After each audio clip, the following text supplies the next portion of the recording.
तो और भाई लोग क्या हालचाल है यार। तो भाई आज बात करने वाले हैं टॉप 10 ऐसे कैरेक्टर्स की जिनको किसी न किसी कैरेक्टर से इंस्पायर होकर या फिर कॉपी करके बनाया गया है। क्योंकि हमने जितने भी सुपर हीरोज को देख रखा है उनको उनके क्रिएटर्स ने खुद के इमेजिनेशन से क्रिएट किया है, लेकिन उसमें से ही कुछ ऐसे कैरेक्टर्स भी हैं जिनको किसी दूसरे कैरेक्टर से इंस्पायर होकर बनाया गया है। एंड कुछ ऐसे भी कैरेक्टर हैं जिनको तो सीधा कॉपी पेस्ट ही कर दिया गया है। इस इंस्पायर और कॉपी के खेल में मार्वल और डीसी दोनों ने ही अपना अपना पासा फेंक रखा है। पर आज मैं उनमें से ही सिर्फ 10 ऐसे कैरेक्टर्स की बात करने वाला हूँ जिसको मार्वल ने डीसी से कॉपी किया है। तो प्लीज वीडियो को पूरा देखना और वीडियो अच्छा लगे तो वीडियो को एक लाइक और सपोर्ट करने के लिए चैनल को सब्सक्राइब भी कर सकते हो। तो बिना टाइम वेस्ट किए चलो वीडियो को स्टार्ट करते हैं। Number 10 Quicksilver. तो भाई क्विकसिल्वर एक ऐसा कैरेक्टर है जिसको कॉपी किया गया है डीसी के फ्लैश से। फ्लैश डीसी कॉमिक्स का सबसे फास्ट भागने वाला सुपर हीरो है जो सबसे पहले अपीयर हुआ था साल 1940 के फ्लैश कॉमिक्स नंबर 1 में। जब फ्लैश लोगों के बीच में पॉपुलर होने लगा तब मार्वल को लगा कि उन्हें भी कोई फास्ट भागने वाला सुपर हीरो क्रिएट करना चाहिए, जिसके बाद साल 1964 में मार्वल ने क्विकसिल्वर को लॉन्च किया। क्विकसिल्वर मार्वल कॉमिक्स में एक म्यूटेंट है जिसके पास बहुत स्पीड से मूव करने की पावर है, लेकिन क्योंकि मार्वल के पास म्यूटेंट्स के राइट्स नहीं थे तो इसीलिए एमसीयू में क्विकसिल्वर को एक म्यूटेंट नहीं दिखाया गया, बल्कि उसे यहाँ एक सुपर ह्यूमन के रूप में प्रेजेंट किया गया जिसे उसकी पावर्स एक जेनेटिक एक्सपेरिमेंट्स के बाद मिलती है। क्विकसिल्वर भले ही बहुत ज्यादा फास्ट है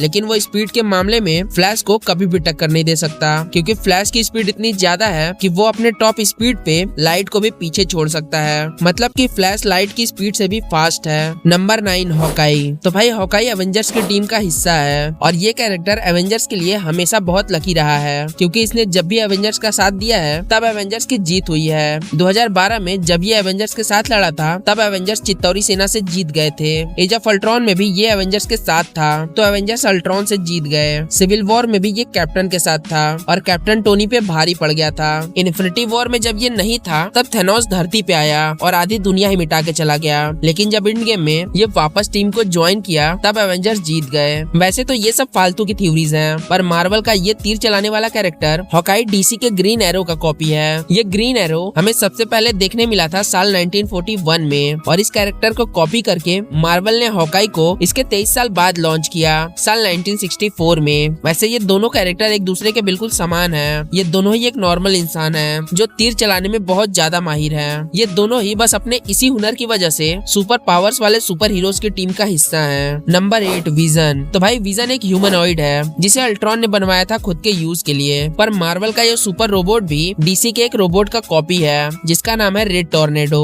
वैसे ये दोनों कैरेक्टर ही एक दूसरे का कॉपी हैं क्योंकि ये दोनों ही एक सुपर रोबोट हैं जिनके पास खुद का दिमाग है। उधर डीसी में रेड टॉर्नेडो जस्टिस लीग का साथ देता है और इधर विजन एवेंजर्स का साथ देता है। रेड टॉर्नेडो सबसे पहले देखने मिला था साल 1968 के अगस्त के महीने में, वहीं विजन हमें सबसे पहले देखने मिला था साल 1968 में ही अक्टूबर के महीने में। Number 7 black cat. तो भाई ब्लैक कैट इंस्पायर्ड है डीसी के कैट वुमन से, जहाँ कैट वुमन का फर्स्ट अपीयरेंस हमें साल 1940 में देखने मिला था। वहीं ब्लैक कैट का सबसे पहला अपीयरेंस हमें इसके 39 साल बाद ईयर 1979 में देखने मिला था। ब्लैक कैट और कैट वुमन दोनों ही बहुत सिमिलर कैरेक्टर हैं क्योंकि इन दोनों के नाम में ही कैट आता है और ये दोनों कैरेक्टर कैट के ऊपर ही बेस्ड हैं। ये दोनों ही ब्लैक आउटफिट पहनती हैं और तो और ये दोनों ही खुद की आइडेंटिटी को छिपा के रखती हैं। कैट वुमन जहाँ बैटमैन के साथ चक्कर चलाती है वहीं ब्लैक कैट स्पाइडरमैन पे डोरे डालती है। Number 6 power princess. तो भाई पावर प्रिंसेस मार्वल की वंडर वुमन है। वंडर वुमन सबसे पहले अपीयर हुई थी साल 1941 में, जिसके बाद वंडर वुमन की पॉपुलैरिटी इतनी ज्यादा बढ़ गई कि वो देखते ही देखते डीसी के आइकॉनिक सुपर हीरोज में से एक बन गई, जिसके बाद मार्वल ने भी अपनी तरफ से एक वंडर वुमन को सबके सामने लाया जो कि थी पावर प्रिंसेस। पावर प्रिंसेस का फर्स्ट अपीयरेंस हमें साल 1982 में देखने मिला जो कि वंडर वुमन के 41 साल बाद देखने मिला था। पावर प्रिंसेस एक ग्रीक गॉडेस है जो कि वंडर वुमन की तरह ही एक गायब आइलैंड पे पैदा हुई है। वैसे इन दोनों की पावर एक दूसरे से बहुत सिमिलर है और जैसे वंडर वुमन वर्ल्ड वॉर 2 में लड़ी थी वैसे ही पावर प्रिंसेस भी वर्ल्ड वॉर 2 में लड़ चुकी है। Number 5 Wolverine. तो भाई वुल्वरीन मार्वल कॉमिक्स का सबसे ज्यादा पॉपुलर म्यूटेंट है जिसको की कॉपी किया गया है डीसी का टिम्बर वुल्फ से, पर वुल्वरीन बहुत ज्यादा पॉपुलर कैरेक्टर है लेकिन वही डीसी के इस टिम्बर वुल्फ को शायद ही कोई जानता होगा। वैसे ये कैरेक्टर हमें सबसे पहले देखने मिला था साल 1964 में और वहीं वुल्वरीन को इसके 10 साल बाद सबके सामने लाया गया साल 1974 में। ये दोनों ही कैरेक्टर दिखने में बिल्कुल सेम टू सेम है और इन दोनों को ही इनकी पावर्स इनके ऊपर किए गए एक्सपेरिमेंट्स के बाद मिली है। इन दोनों के पास जो पावर्स हैं वो भी बिल्कुल सेम है, मतलब कि ये दोनों दोनों ही एक सुपर ह्यूमन है, जिससे ये बहुत ज्यादा स्ट्रॉन्ग भी है। साथ ही ये दोनों बहुत ज्यादा ड्यूरेबल भी हैं। इन दोनों के ही नाक पे गुस्सा होता है और इनका सबसे बेस्ट पावर ये है कि इन दोनों के ही पास अपना हीलिंग फैक्टर है। जहाँ मार्वल ने अपने वुल्वरीन को न जाने कितनी बार जनता के सामने पेश कर दिया है, पर वहीं डीसी में टिम्बर वुल्फ अभी तक कहाँ छिपा हुआ है ये किसी को नहीं पता है। और इसीलिए भले टिम्बर वुल्फ से वुल्वरीन का जन्म हुआ है, पर वुल्वरीन के पॉपुलैरिटी के आगे टिम्बर वुल्फ कुछ भी नहीं है। Number 4 moon night. तो भाई मून नाइट के बारे में शायद ही कोई ऐसा मार्वल फैन होगा जो नहीं जानता होगा,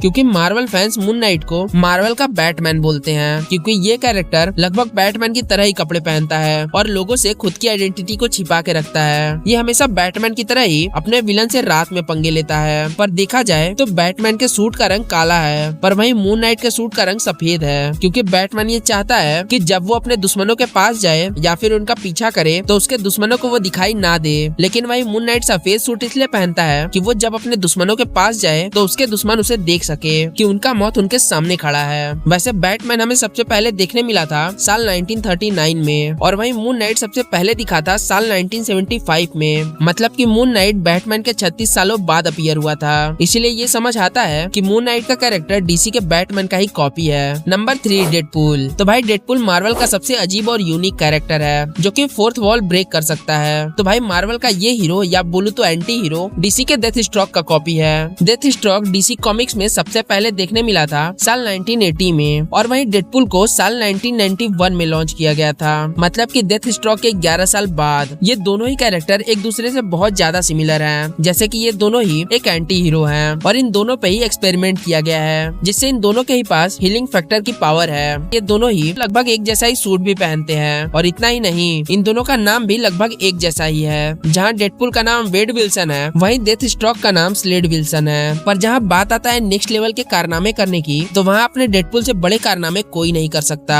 नंबर 2 सेंट्री। तो भाई सेंट्री मार्वल का सुपरमैन है, क्योंकि डीसी कॉमिक्स में सुपरमैन साल 1938 में अपीयर हुआ था, जो कि डीसी का सबसे पहला सुपर हीरो था। और डीसी के इस पहले सुपर हीरो की इतनी ज्यादा पॉपुलैरिटी बढ़ गई कि इसने सुपर हीरोज का पूरा डेफिनेशन ही चेंज कर दिया, और ये कैरेक्टर तब से आज तक डीसी का सबसे ज्यादा पॉपुलर कैरेक्टर है। सुपरमैन के इसी पॉपुलैरिटी को देखते हुए मार्वल ने अपना भी सुपरमैन लाने का सोचा, और साल 2000 में सेंट्री को सबके सामने लाया गया। वैसे तो सेंट्री सुपरमैन के 62 सालों बाद अपीयर हुआ था, पर ये दोनों कैरेक्टर एक दूसरे के बिल्कुल समान है। जैसे कि सेंट्री के पास भी सुपरमैन जैसा सुपर स्ट्रेंथ और ड्यूरेबिलिटी है, और ये सुपरमैन की तरह ही बहुत फास्ट भी है। साथ ही ये उड़ भी सकता है। ये सुपरमैन जैसा ही सूट भी पहनता है, और इतना ही नहीं, इसके सूट में भी सुपरमैन की तरह ही एक बड़ा सा यस बना हुआ है। कुल मिला के इन सब चीजों से ये पता चलता है कि सेंट्री को सुपरमैन से इंस्पायर होकर बनाया गया था। Number 1 Thanos. तो भाई थैनोस को कौन नहीं जानता, ये कैरेक्टर पूरे एवेंजर टीम के लिए खतरा बन गया था। थैनोस मार्वल का बहुत ज्यादा पॉपुलर विलन है। ये एमसीयू में सभी इन्फिनिटी स्टोन्स की हेल्प से एक चुटकी में यूनिवर्स के आधे पॉपुलेशन को मिटा चुका है। वैसे मार्वल का ये फेमस कैरेक्टर भी डीसी के डार्क साइड से इंस्पायर है। डार्क साइड एक न्यू गॉड है जो एपोक्लिप्स को रूल करता है। ये कैरेक्टर पूरे डीसी यूनिवर्स का सबसे ज्यादा पावरफुल कैरेक्टर है। इसके पास गॉड लाइक स्ट्रेंथ है, और ये बहुत ज्यादा ड्यूरेबल भी है। साथ ही इसके पास सुपर स्पीड की भी पावर है, और इतना ही नहीं, ये अपने आंखों से ओमेगा बीम भी फायर कर सकता है। वैसे तो थैनोस और डार्क साइड पूरी तरह से एक जैसे नहीं है, पर इन दोनों में कुछ ऐसी समानता है जो ये साबित करता है कि थैनोस को डार्क साइड से इंस्पायर होकर बनाया गया है। वैसे थैनोस को क्रिएट करने वाले जिम स्टार्लिन ने खुद बताया है कि उन्होंने थैनोस को डार्क साइड से इंस्पायर होकर बनाया था। तो ये थे मार्वल कॉमिक्स के टॉप 10 ऐसे कैरेक्टर्स जिनको मार्वल ने डीसी के कैरेक्टर से इंस्पायर होकर बनाया था। अभी तुम कमेंट्स में बताना, क्या तुम 10 ऐसे कैरेक्टर्स की भी लिस्ट देखना चाहोगे जिसे डीसी ने मार्वल के कैरेक्टर से इंस्पायर होकर बनाया है? अगर हाँ तो कमेंट में जरूर बताना। और अगर तुम मार्वल के फेज 2 के टॉप 10 सुपर हीरोज की लिस्ट देखना चाहते हो तो तुम आई बटन से जाके देख सकते हो। तो बस इतना ही था आज की इस वीडियो में। वीडियो पसंद आया हो तो वीडियो को एक लाइक कर देना, और चैनल पे नए हो तो चैनल को सब्सक्राइब भी कर लेना। मैं तुमसे मिलता हूँ एक और नई वीडियो के साथ, तब तक के लिए धन्यवाद।